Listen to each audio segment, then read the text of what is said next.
Provocação Histórica.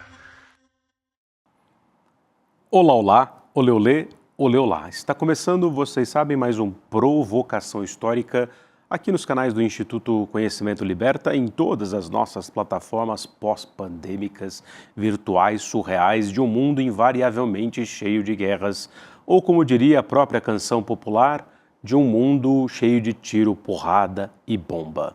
Senhoras e senhores, a essa altura vocês sabem, já sabem, jovens do Brasil, eu sou o Lindenay Pareto, um historiador e um professor de história que é professor e historiador num Brasil e num mundo que tem um intenso, violento e virulento passado pela frente, como diria o cronista.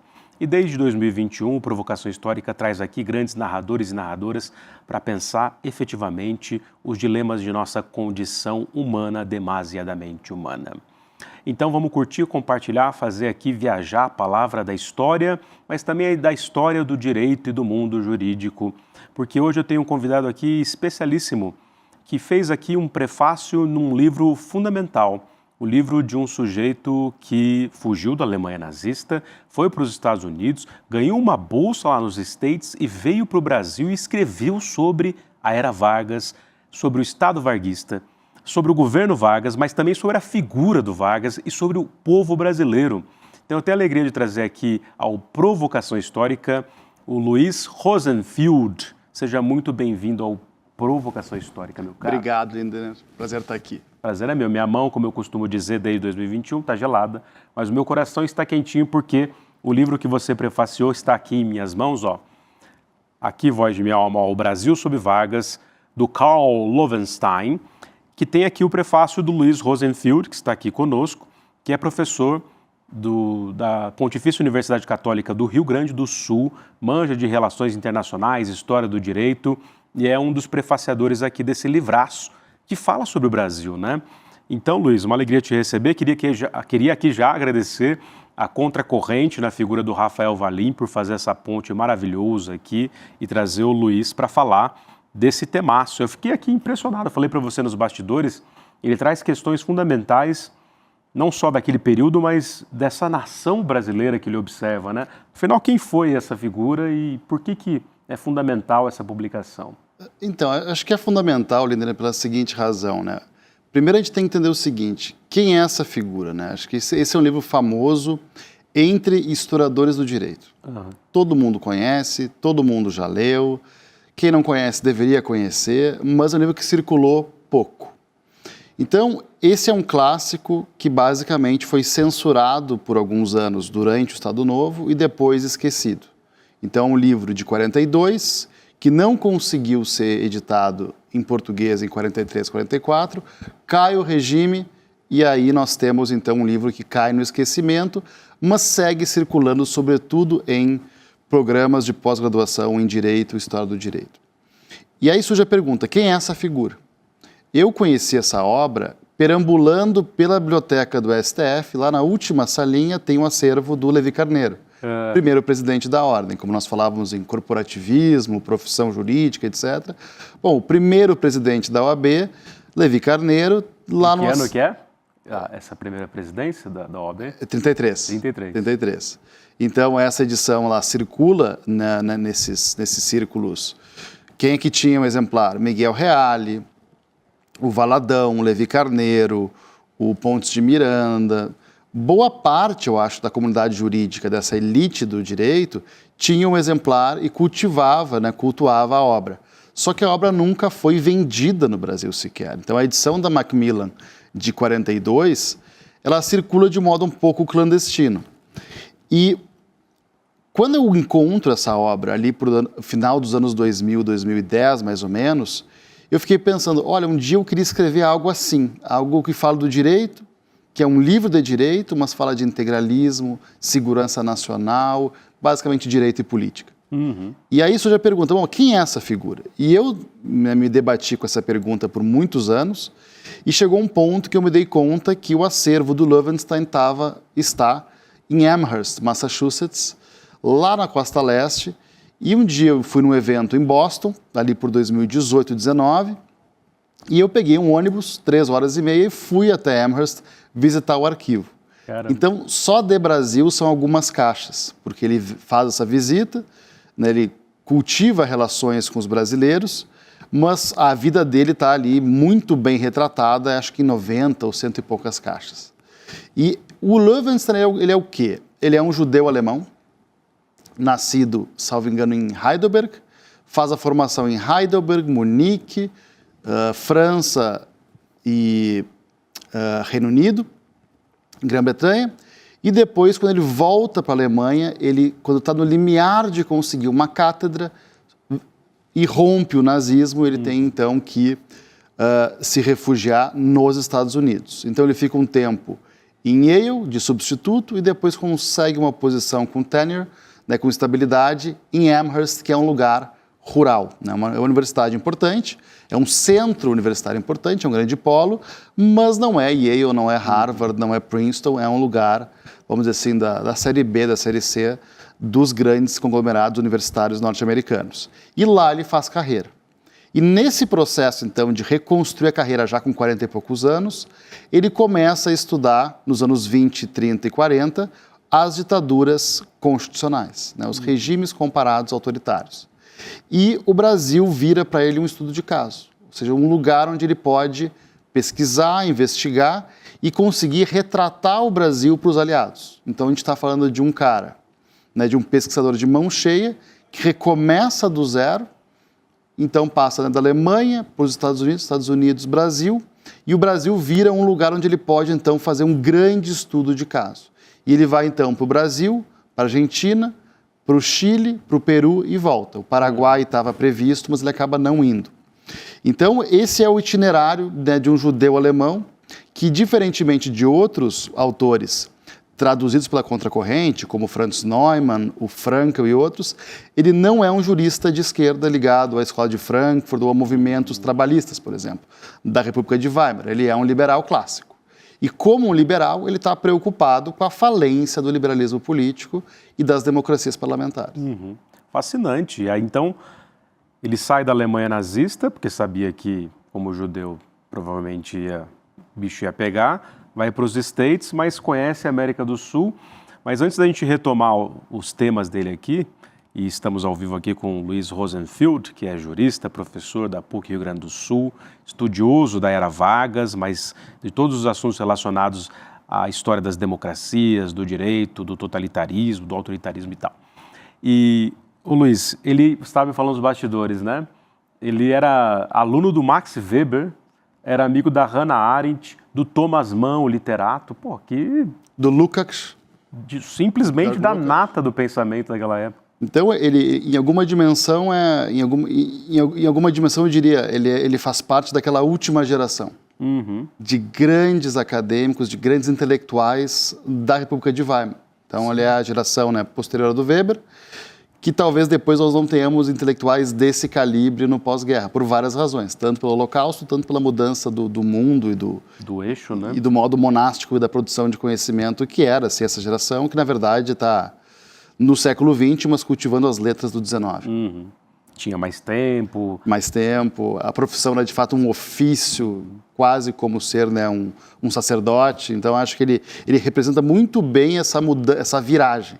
E a gente comentava, né, nos bastidores, quer dizer, aluno do Weber, contemporâneo do Georg Lukács, do Thomas Mann, a Hannah Arendt mandava cartas como meu grande professor. Ou seja, a Hannah Arendt, né, vamos dizer, granjeia uma boa fama pelos seus estudos, com todos os méritos aí que lhe pertencem, mas o Löwenstein, talvez antes dela, no começo dos anos 20, já está pensando essas categorias. Porque para nós é muito fácil hoje separar autoritarismo de totalitarismo. A gente faz isso numa aula do pós. Agora, nessa época, final dos anos 20, o que é ditadura, bonapartismo, cesarismo, autoritarismo, o termo total, totalitário, totalitarismo, começa a surgir ali por 23, 24 na Itália. No discurso antifascista, sobretudo. Na panfletagem antifascista. Então, esses termos não estão estabilizados como eles estão hoje. Então, o ponto do Löwenstein, que a gente percebe tanto de Brasil, né, no arquivo, quanto nos estudos dele dos anos 20, é a percepção de estudar os regimes cesaristas. e para ele o Brasil seria um regime cesarista. Então ele está investigando, na verdade, o que nós entendemos hoje por autoritarismo com outra compleição semântica, vamos dizer assim. Sim. E aí ele, quando vai investigando, tenta... Duas coisas me impressionaram muito, assim, né? Primeiro, que em pouco tempo ele faz uma espécie de tratado, não só do governo do Estado, do Vargas, do personalismo, digamos, do Vargas, mas também da nação brasileira, e até fazer uma diferenciação entre o que é público e os limites da ação do Estado autoritário e do que é privado e não aceito pelo povo brasileiro enquanto intervenção. Achei isso fascinante, né? Porque tem uma história da vida privada, digamos, ali. E aí ele está, ao mesmo tempo, no olho do furacão, porque ele termina de escrever em 42, não é isso? Em 42, sim. Se publica... exatamente. E aí aparece ele como quase como uma espécie de enviado dos americanos para falar, ó, o Brasil é um aliado a despeito das contradições. Eles não são fascistas. Tem essa coisa também, né? Isso é fascinante, Lindner, pelo seguinte... O Löwenstein está o tempo inteiro tentando retratar, como você colocou, o Brasil, tanto o povo, quanto o sistema político, quanto o seu direito constitucional. E, de fato, é um tratado. Então, ele é muito hábil e muito rápido em criar uma visão, construir uma visão de Brasil. Só que, nesse período, ele realmente está dizendo o seguinte, olha, o Brasil é uma ditadura, não há dúvidas, ele não admira ditaduras, mas o ponto dele essa aqui não é uma ditadura, vamos dizer assim, selvagem, uma ditadura absolutamente descontrolada, como é, na visão dele, a Alemanha nazista, a Itália fascista e a União Soviética comunista, stalinista. Na visão dele essa aqui é uma ditadura que dá para tratar. Ou seja, o que ele percebe no Brasil é algo muito sensível e interessante, que é o seguinte, ele diz, olha, existe uma ditadura, não estou passando pano para a ditadura varguista, só que os juristas que eu converso, todos em alguma dimensão convergem para um estado de coisas do liberalismo clássico, ou seja, existe um tipo, vamos dizer assim, em termos corporativos, de uma classe média do direito liberal e mesmo os autoritários não são totalitários. Mesmo os autoritários, vamos dizer assim, têm um diálogo íntimo com as instituições liberais. Ou seja, esse tipo de legalismo formalista liberal seria, então, um modo de, vamos dizer, criar uma ditadura minimamente controlada numa época de totalitarismos. Então, isso é fascinante porque ele colhe informações por algumas semanas. Então, depois disso, ele escreve um livro que é sim um tratado, e até hoje utilizado em sala de aula no Brasil, porque é muito bem feito, e ao mesmo tempo uma crônica de época. Sim. Quer dizer, ele está se reunindo, por exemplo, com o Francisco Campos, com o filho do Graça Aranha, que é o Temístocles Graça Aranha, que era o adido cultural do Itamaraty. Aliás, ele rasga elogios para o Graça Aranha, né? Que ciceroneia ele por toda São Paulo. Né? Então, ele andando por São Paulo, por Rio de Janeiro, ciceroneado pelo Graça Aranha filho, pelo Temístocles. Então, a diferença também, tanto ele é um enviado em alguma dimensão norte-americano, enviado é muito forte, porque ele pede uma bolsa da Guggenheim Foundation, ele de fato tem um trabalho acadêmico, mas sim, ele está relatando isso para o grande esforço de guerra que estava ali começando entre Estados Unidos e as forças do eixo. Só que, ao mesmo tempo que ele está enviado e em missão acadêmica, ele também está fazendo uma crônica desse período. Então ele se encontra com Sampaio Dória, aparentemente com Cândido Mota Filho, com Túlio Ascarelli, com diferentes professores, tanto autoritários ou liberais, das arcadas. Ele transita pela Sanfran ali. Pela Sanfran. E ele também transita no TSN. Ele é recebido pelo presidente do Tribunal de Segurança Nacional no prédio em que o TSN funcionava. Então, ele sabe que ele está sendo muito bem tratado. Ele sabe que ele está sendo muito bem recebido. E isso contrasta com a recepção na Argentina. Na Argentina, ele não é bem recebido. Completamente diferente. Lá, eles não recebem ele com um Graça Aranha que vai cuidar de tudo, que ele seja bem recebido pelo ministro. E lá estava o Perón, né? Exato. Então, na Argentina, ele fica, vamos dizer assim, sem os contatos, sem a boa recepção, sem o calor, só que ele sabe que o brasileiro é o homem cordial, é gentil, é simpático, é bom de papo. Então, quando ele escreve o livro, em alguma dimensão, o livro está levando isso em conta.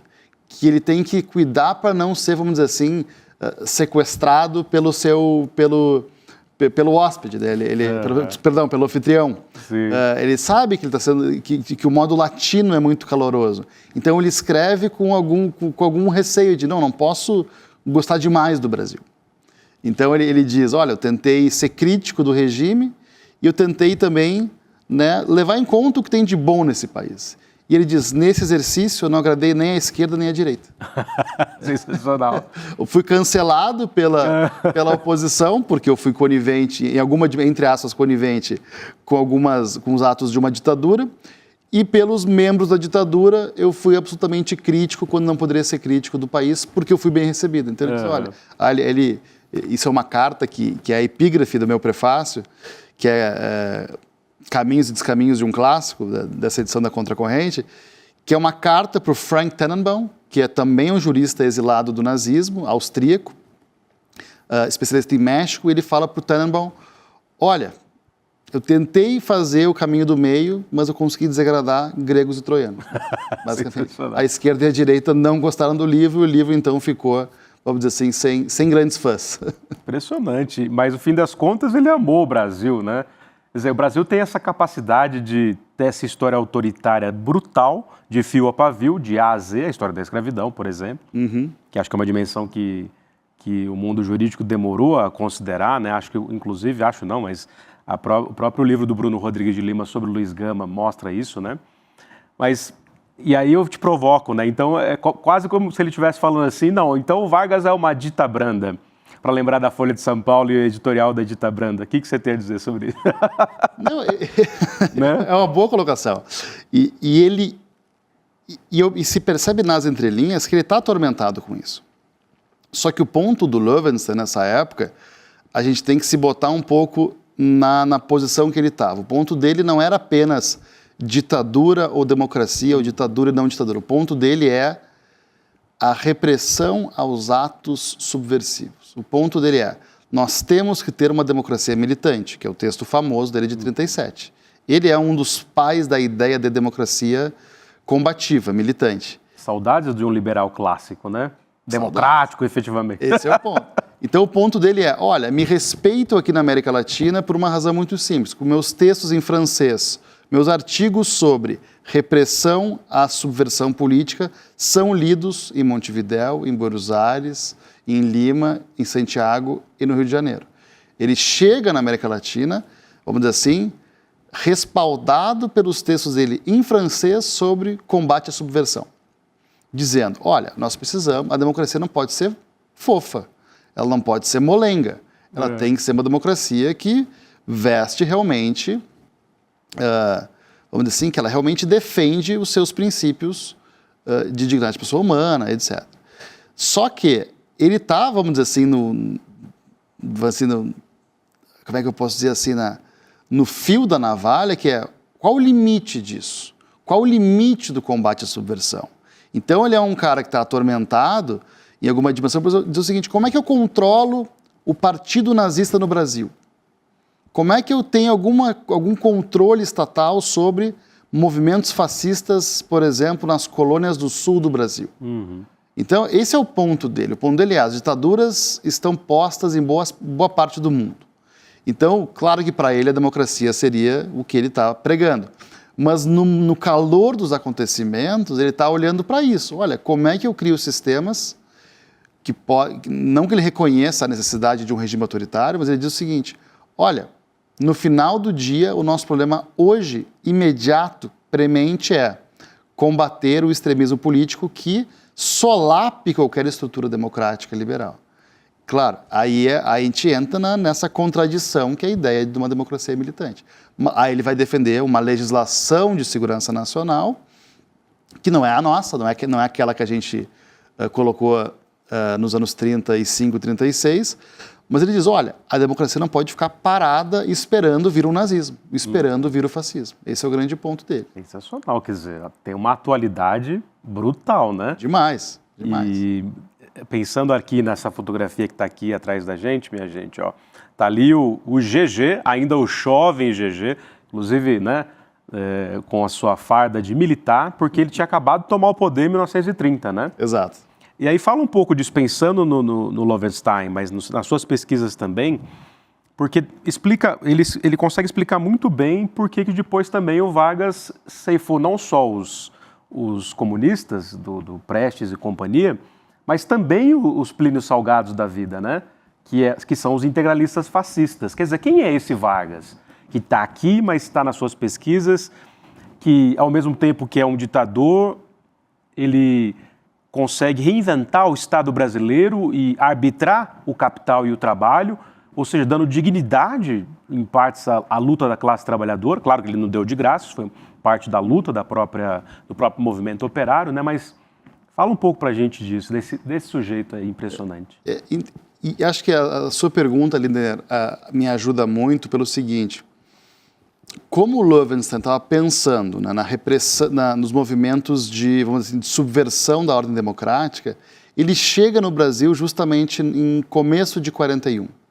E ele enxerga isso claramente. Ele diz, olha, esse ditador conseguiu, em alguma dimensão, reprimir a extrema esquerda e a extrema direita. E esse ditador, ele é um presidente único. Esse é o grande ponto do Lowenstein na análise. Ele diz o seguinte, olha, aqui nós temos um caso de um presidente único porque não tem partido único. Não existe um partido nacional varguista.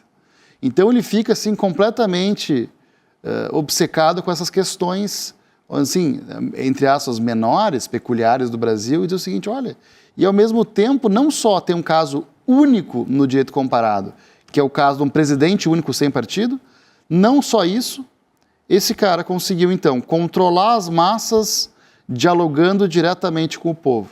Ou seja, em alguma dimensão, na visão do Lowenstein, o Vargas dá o golpe de mestre, porque ele prescinde de um movimento fascista que seria o integralismo.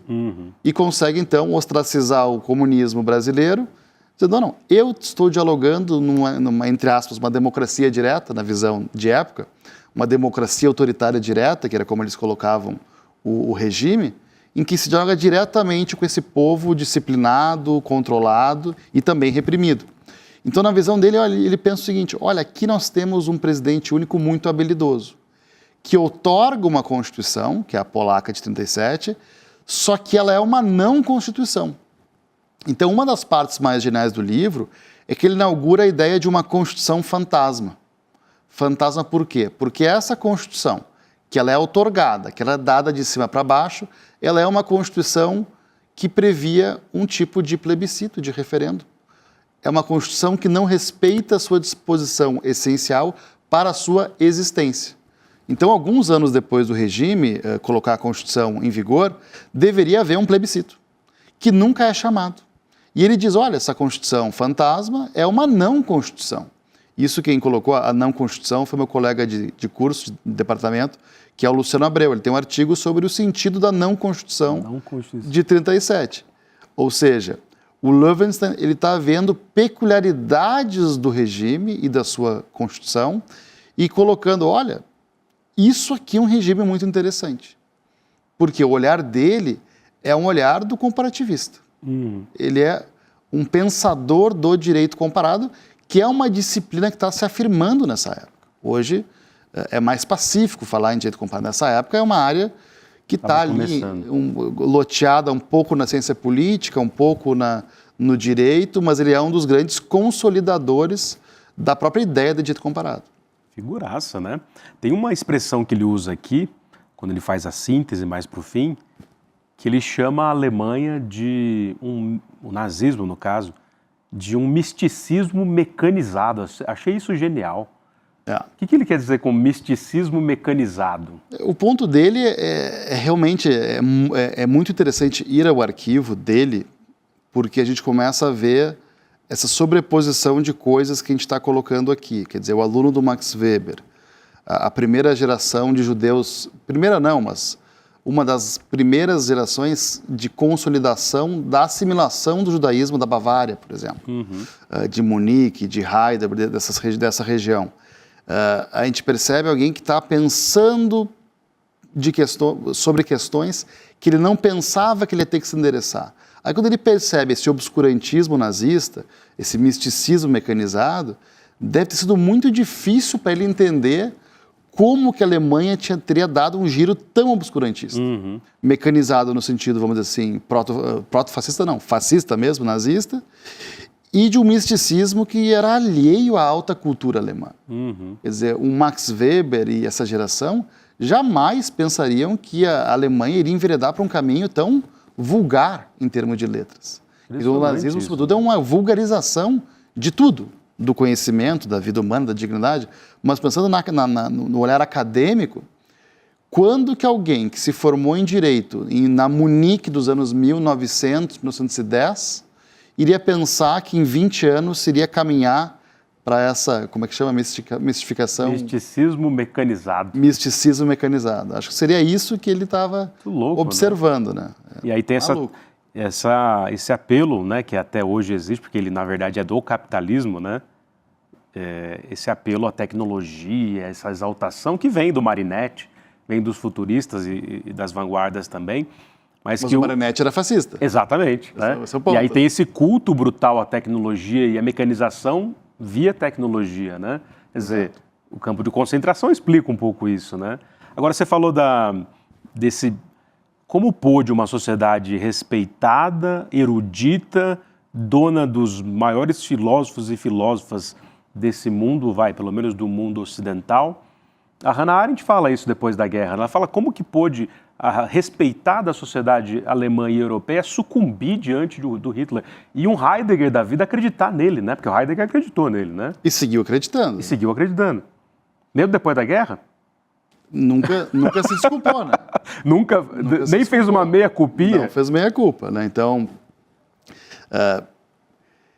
é que sempre pode, né? Nós sempre podemos descambar para o caminho do mal. É difícil construir algo, é difícil construir uma sociedade de letras, como é a sociedade alemã, e é muito fácil destruir.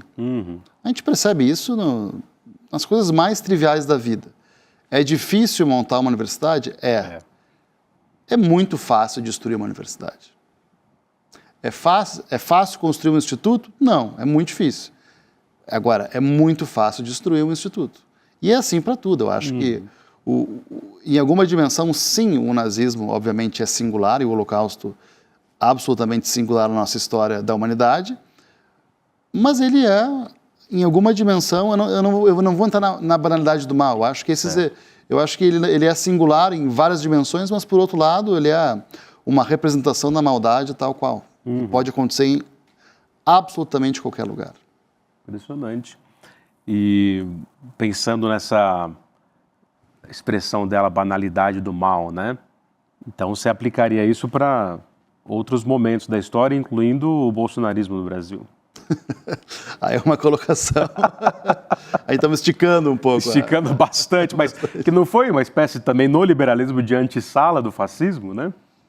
Nós temos ali algumas, como é que eu posso dizer? Similitudes? Algumas semelhanças, mas são processos muito distintos. Claro. E, bom, mas imagino que, comparativamente, quer dizer, se o Lowenstein e parte da historiografia, inclusive, né, o pessoal da história social, mundos do trabalho, não chamam o Vargas de fascista, mas disseram que com o bolsonarismo a gente teve efetivamente o nosso primeiro presidente fascista. Salvo engano, o Safato ele disse isso, né? Você concorda com isso? Pensando no mundo jurídico, nas suas pesquisas. Não sei se eu enveredaria para um presidente fascista ou neofascista. Não sei se seria... Não sei se iria por esse caminho, em termos conceituais. É difícil comparar, né? Agora, é impressionante, né, mas essa parte dessa mobilização que o Bolsonaro criou tem muito a ver com os ecos do integralismo, de alguma forma, né?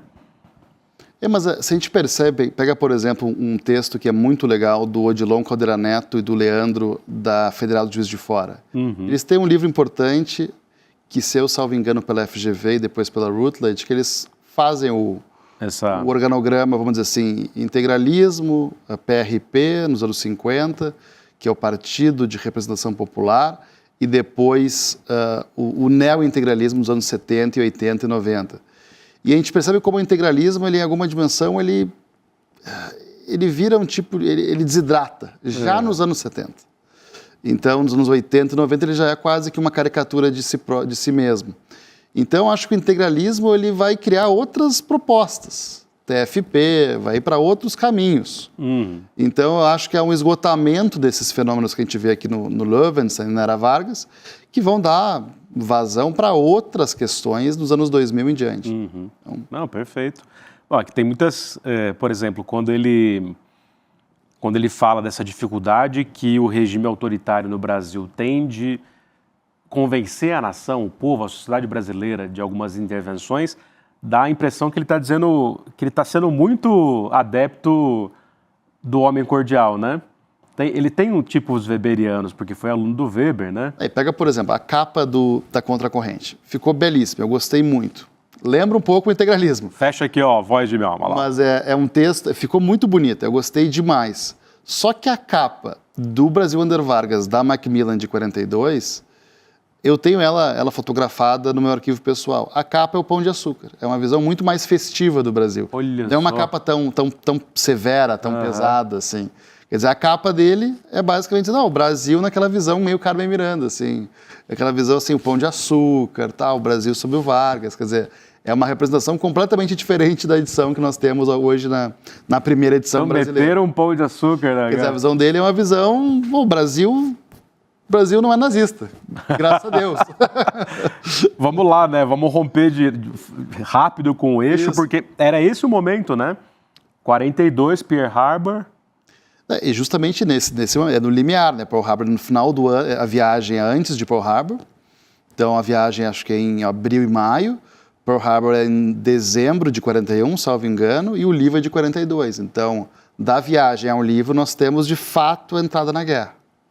Então, a viagem que era meramente acadêmica, com algumas ali intenções de relatar isso para o Departamento de Estado e tudo mais, depois é um livro que aterriza no Departamento da Guerra. Então, isso é muito interessante. E uma questão que eu não comentei ainda, que é muito interessante, é o seguinte: o Löwenstein fica famoso nos Estados Unidos com um livro chamado Hitler's Germany, Alemanha de Hitler. E esse é um livrinho pocket, pequenininho, que devem ter impresso 5, 10 mil exemplares. Não tem em português. Não tem em português. Esse a gente também pode traduzir. Aí, Rafael Valim. Já tá. Contamos com você. Provocação aqui. Que era distribuída, salvo engano, para os soldados durante a guerra. Ou seja, esse livro de... Soldados americanos. Americanos. Ou seja, um livro de 36... Então, ali em 42, 43, se eu não me engano, eles estavam distribuindo isso para os soldados lerem, assim, tu ganha, assim, leite condensado, uma arma, uma lata de comida, papel higiênico e um Hitler's Germany para a viagem, para cruzar o Atlântico em direção à Sensacional. Então, ele teve um papel crucial nessa virada para os States saírem do isolamento e falar, ó, vocês têm que detonar os nazis, senão eles vão mandar na gente aqui. Ele é um antinazista a todo pano. Por isso que para ele a questão do autoritário, não autoritário, ditadura, não ditadura, ele está, sim, estou analisando isso tecnicamente, mas no final do dia ele é um antinazista, ele é um antifascista. Então ele é um liberal clássico atormentado com a ideia de que o Brasil poderia ser um Brasil, que a colônia, por exemplo, alemã do sul do Brasil pudesse ser gigantesco, um estado vassalo dos nazistas, que o Chile pudesse ser um vassalo da Tóquio Imperial. É o The Man in the High Castle, né? Esse é meu ponto. Eu já ia tirar as palavras da minha boca. É Philip Dick, é o homem do Castelo Alto. Esse é o ponto dele, como seria um Chile japonês? Como seria um Brasil nazista? Alemão. Literalmente nazista. Que esse império alemão pudesse chegar até Montevidéu, até Buenos Aires. Esse é o ponto dele. Então, para ele avaliar a ditadura como a ditabranda, para ele, assim, bom, óbvio que importa, mas nesse momento.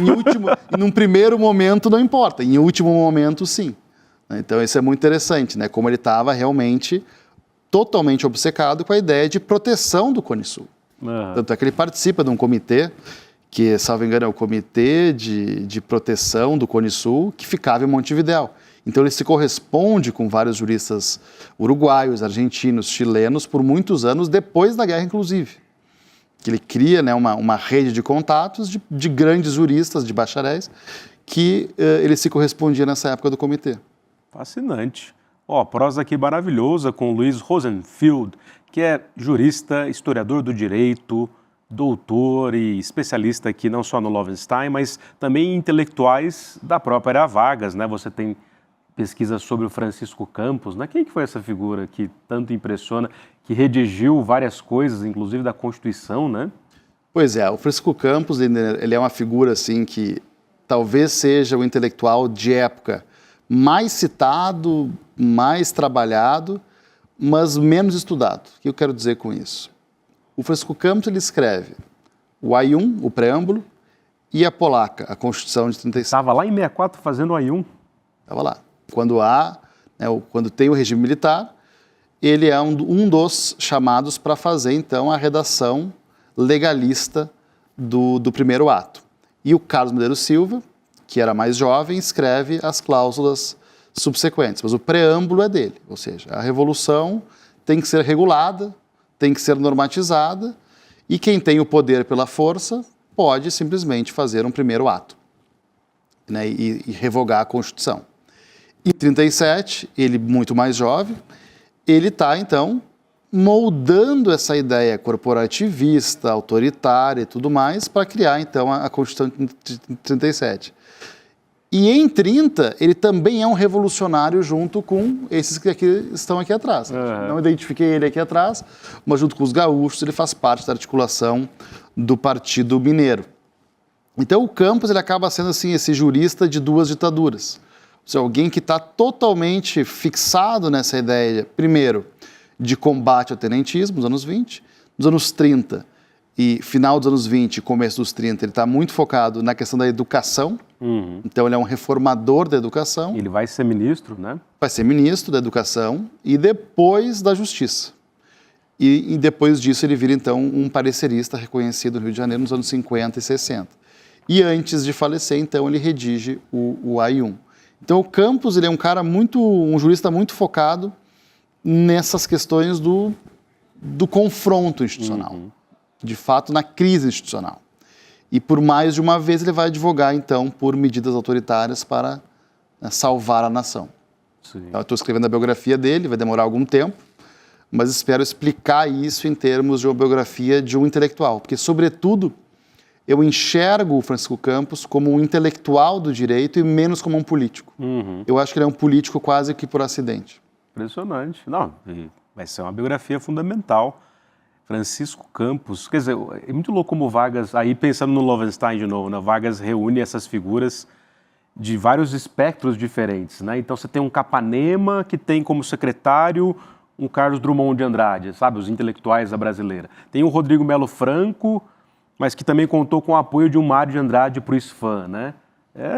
Vargas ainda vai ser o A e o Z ainda dessa reinvenção do Estado brasileiro. Só que o Capanema diz que quem deu emprego foi o Capanema, né? O Drummond diz isso, mas o que a gente recolhe das fontes é que quem deu o primeiro emprego foi o Campos. Foi o Campos. Depois o Drummond lá ressemantiza, diz não. Por quê? Mineiro, né? Não, porque não, todos são.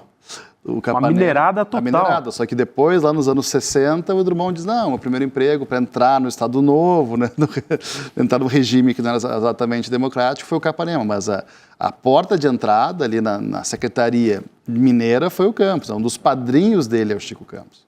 Impressionante isso.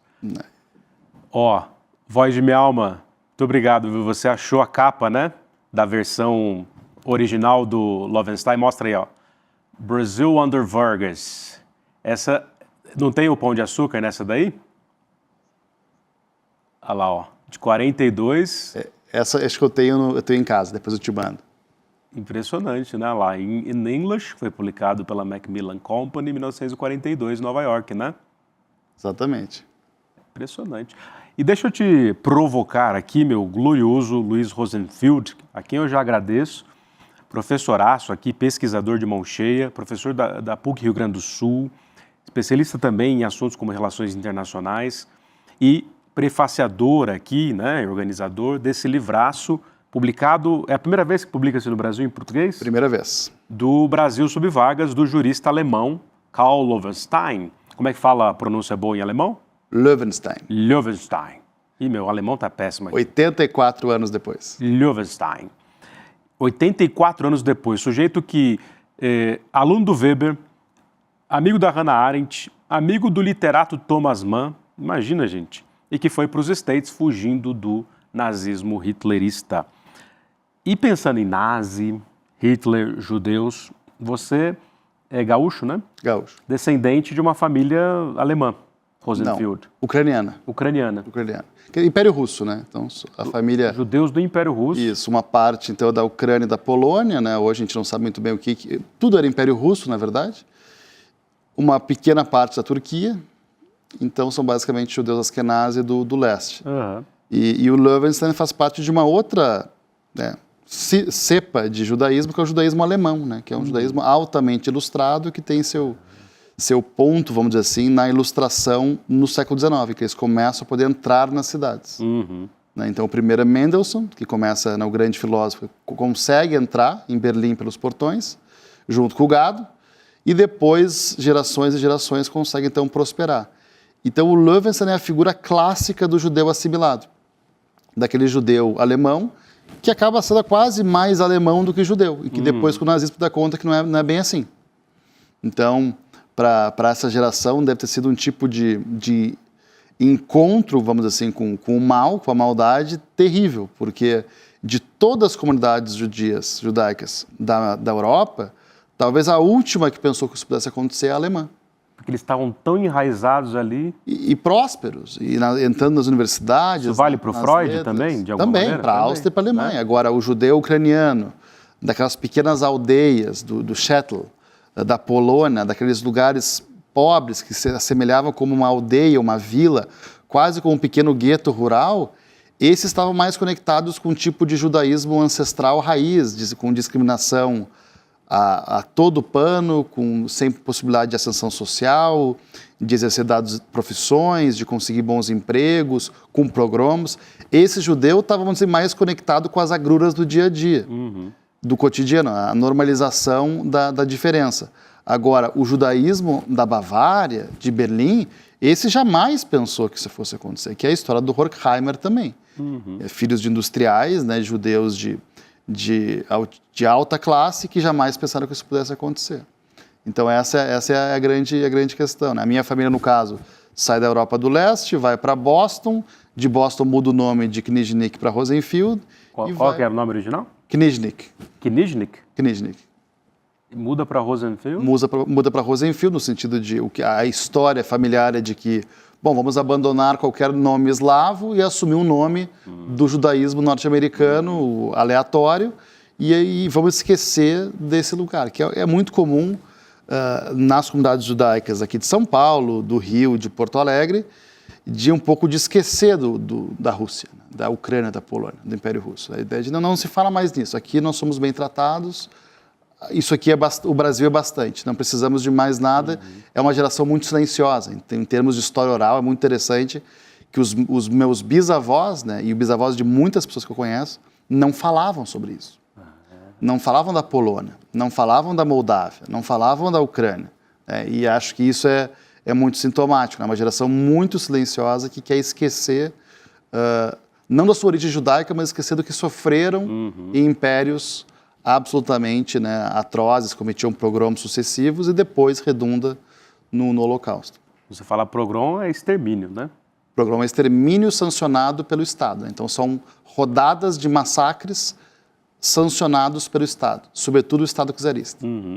E para acabar aqui... Nós temos progromos modernos como o do Hamas, né? O Hamas é um programa moderno. Como assim? Um pogrom moderno, em que o Estado sanciona a violência, o estupro coletivo, assassinato em massa, sequestros, sancionado pelo Estado, que foi o Hamas no 7 de outubro. Isso é um pogrom também. Certo.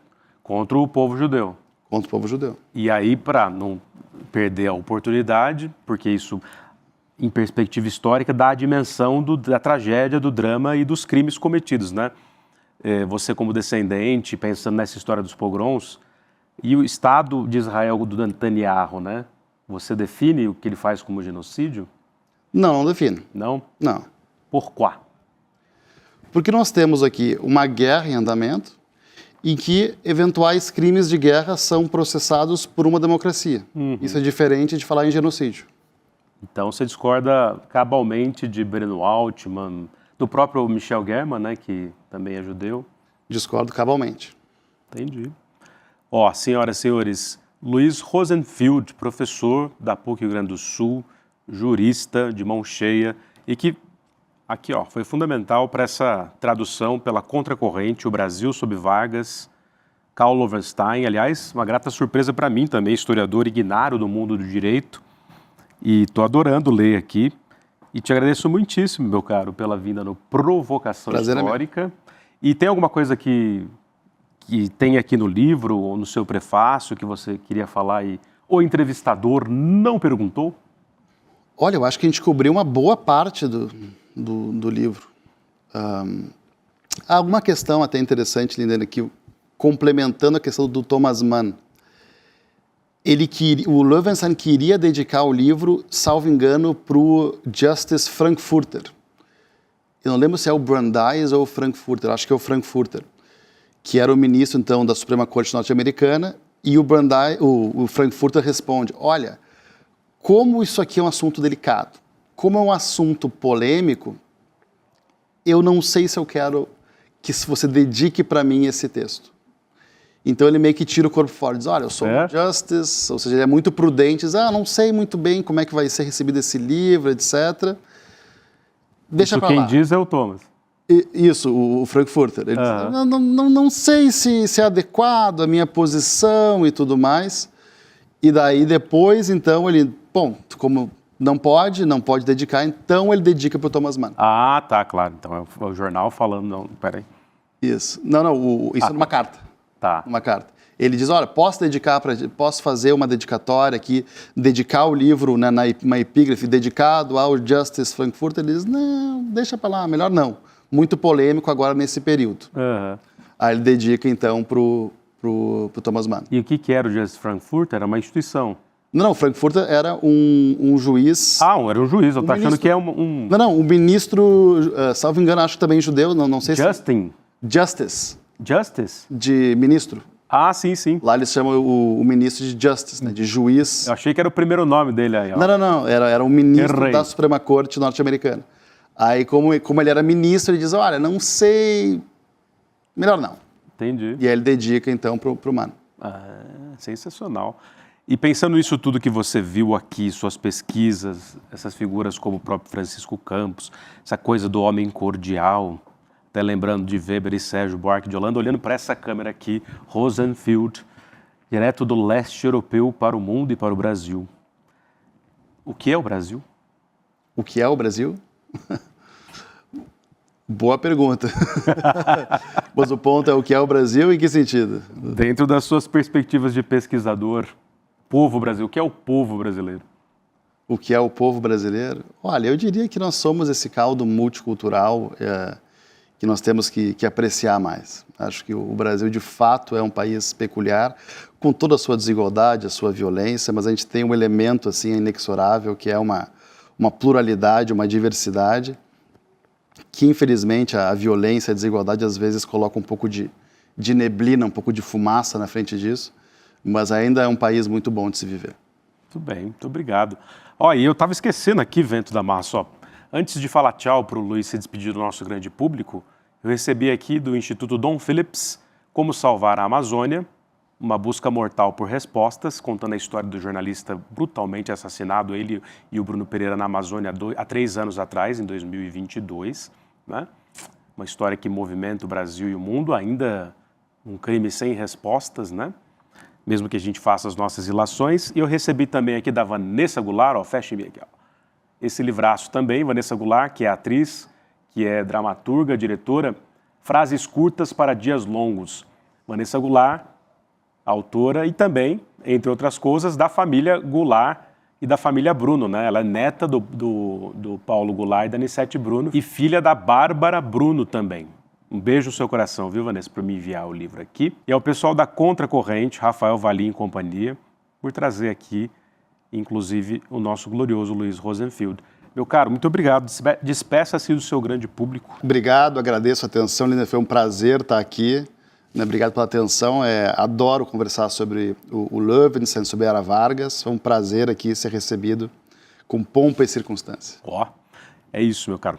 Um beijo no coração de todo mundo. Produção, valeu. Até semana que vem. Tchau. As democracias não morrem mais com tanques. Hoje, elas morrem com votos. Morrem com um vírus que é implementado dentro do regime democrático para destruir a própria democracia. Quem nos ensina isso é Daniel Ziblatt, professor de Harvard e autor do livro Como as Democracias Morrem. Quer a notícia do ano? A bomba! Ele vai dar uma aula online, gratuita, para todos nós da comunidade do ICL. E mesmo você que não é da comunidade ICL vai poder assistir também gratuitamente. Vai ser traduzida para o português para todo mundo poder entender. Vai ser no dia 28 de agosto, uma quinta-feira, às 8 horas da noite. E aí chama teus amigos, tuas amigas também para participar, porque assistir uma aula dessa defende a nossa democracia. Mais do que nunca a gente precisa disso. Um abraço e até dia 28 que eu vou estar lá com vocês.